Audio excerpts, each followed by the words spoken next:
giving you a slice of unapologetic conversation.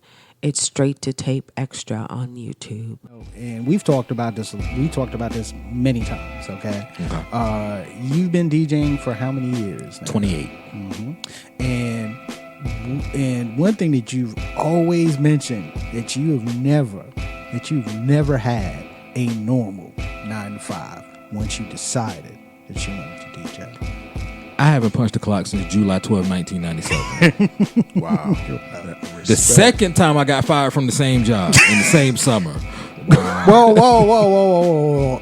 Same job, fired twice? Yes, in the same summer. Wow. Would you like to hear about it? Yes, I would. Hold on, Bro-Rabb. So you got fired.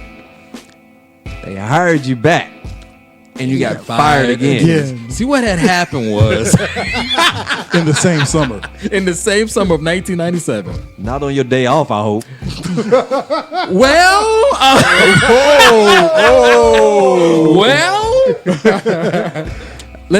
I'll take you back from the beginning. 1995, I graduated high school. Okay, I went to Jordan High School, Durham, Bull City. What up? All right.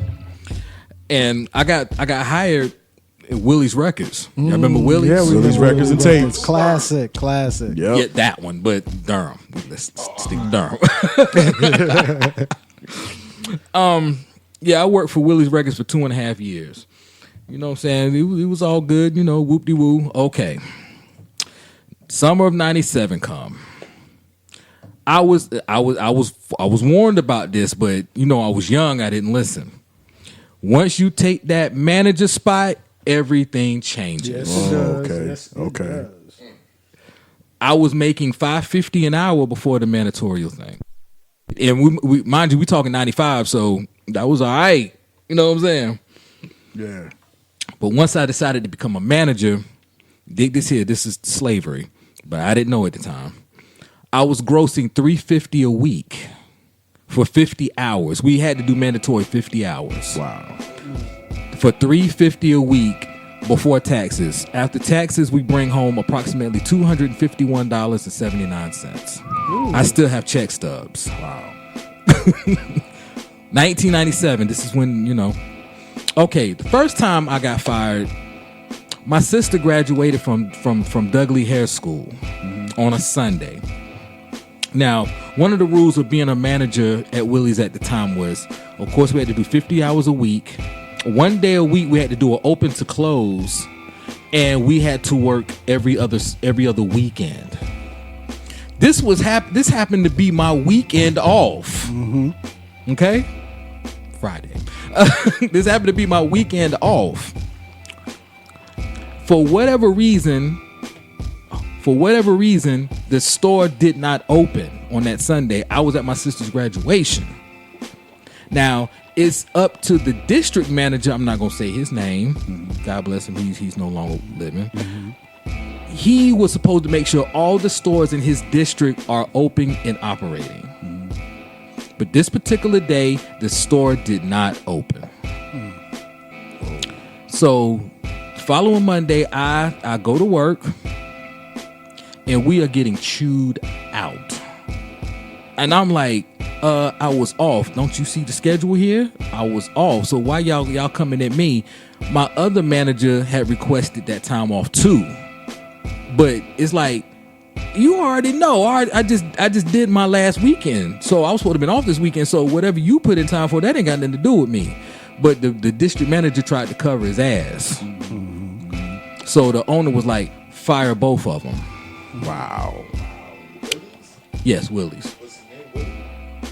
Willie was the owner's pet bird. Whoa. Yeah. That's history right there. That's true history right there. We had no idea.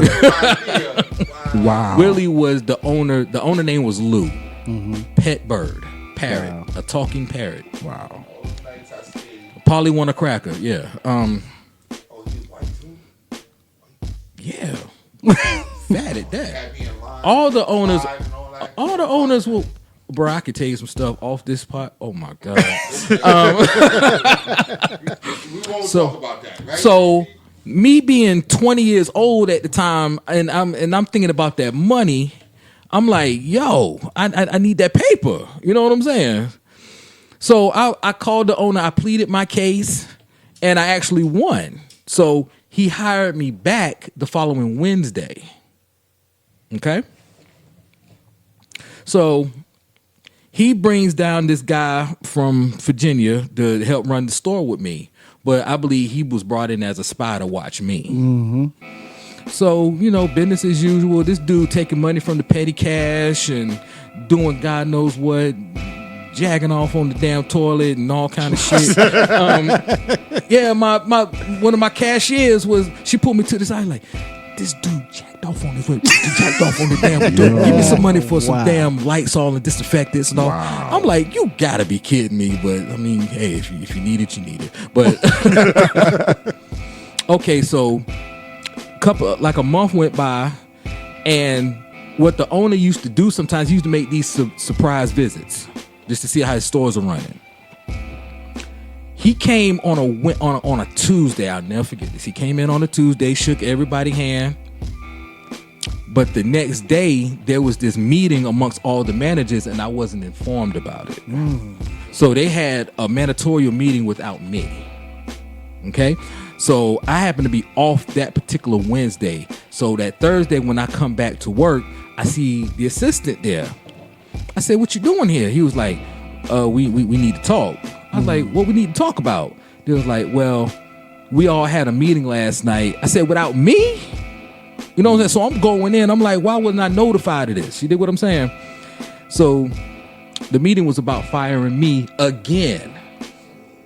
And this was the same week Wu-Tang Forever came out, because I remember we had a midnight sale for it. Wow. That's how I remember it so good. So me and him going back and forth, then the owner comes in, the district manager come in, and I'm just going in. I'm like 20 years old, going in. You know what I'm saying? Mm-hmm. Yeah, but that's all right though, because I still wanted to end. Exactly. So, I said what I needed to say. I turned my keys in or whatever, and I remember this like it was yesterday. The first person I went to go talk to was my daddy. Now, my daddy owned a convenience store on Favor Street in Durham, for those that know what it is, right in the middle of the hood. And I told him exactly what happened. He was like, yo, who I need to get at? I was like, Dad, I got it. Don't worry about it. But then I was like, nah, go get him.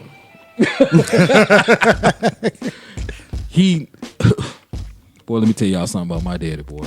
My daddy ain't scared of nobody. Mm-hmm. Old school. He old school. He told the owner the illest thing I ever heard. Because people were scared of the owner. He was like, you ain't shit but another man with arms, legs, dick, and balls. I'm here in Durham. You want to come see me? Come see me. Wow. He told him that.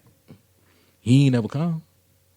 He was like, no, my son ain't work. They wanted to hire me back again to go work at New Bern. I do too. He was like, no, my son is no longer working for you. You can't just be hiring and firing. You know what I'm saying? That's just whack. Why did I get it from Freeze? Why didn't Freeze have the midnight sales? It was always Willie's.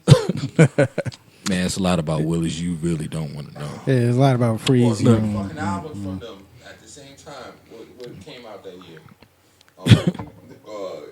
The Love Moment. Mm-hmm. That was the day Brand Nubian Outcast. and Stankonia. No. Aquemini. And who else? Lauryn Hill came out that same day. The same day? All four of those albums came out the same day. Yep. Wu-Tang Forever was the last midnight sale before I got fired the second time. So after I got fired the second time, I was like, I can't really rock. You know what I'm saying? Like, you know what I'm saying? So for years, I used to tell people that me living off DJing was by default because I wasn't getting hired anywhere else. Once I put Willie's on that application, they're like, oh, no, we ain't messing with you. Wow. I tried to get a job at Camelot. Y'all remember Camelot? Yeah, remember Camelot? Wow. Record bar. You know what I'm saying? Because that was my thing, music retail. Yep. But, at the end of the day, I just had to thug it out, man. So that experience at Willie's pretty much blackballed you in that vein. Pretty much. Wow, that's deep, man. That's deep. Yeah, Record bar. Record bar. For the Biz Markie album. It was the record bar. You remember Rob three? Bass, Rob. Rob Bass is my man. But that experience started your full time Right. as a DJ. Because before that, from 91 when I started, I was in 9th grade. 91 up until 97, it was a side thing.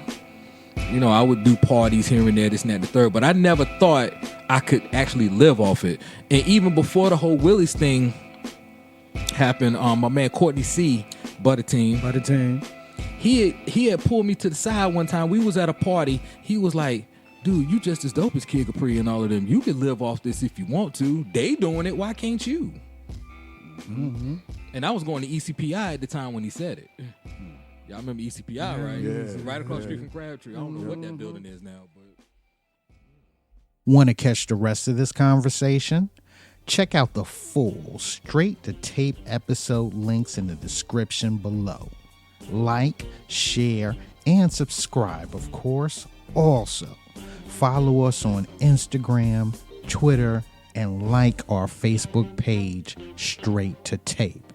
Till next time.